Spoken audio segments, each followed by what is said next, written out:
Hello everyone and welcome back to another video. In today's video, I'm going to show you how to fix OneDrive account frozen in OneDrive app at 2026. So why an account can be or can get frozen.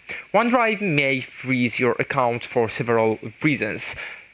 For suspicious activities, exceeding storage limits, billing issues, security concerns, terms of services violations.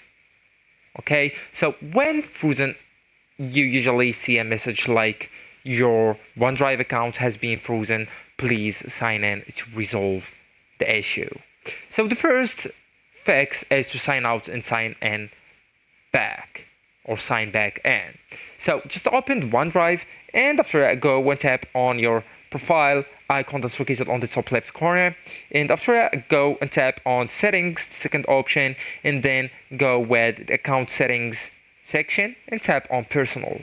So right here I do want you just go and tap on sign out and then close the app completely. So to do that you will need just to go with the recent apps and swipe it away, then relaunch it, reopen it and sign in again. And if the account is frozen, you may get a message with instructions to restore it. So you will need to check the email from Microsoft.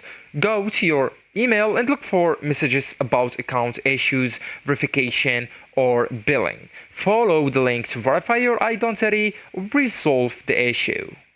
So Microsoft may ask you to confirm security code sent via email or SMS, recovery email or phone number, and you will need to answer the security questions and follow all prompts to unfreeze the account. So actually guys, that's it. This is the end of the video. Thank you so much for watching and goodbye.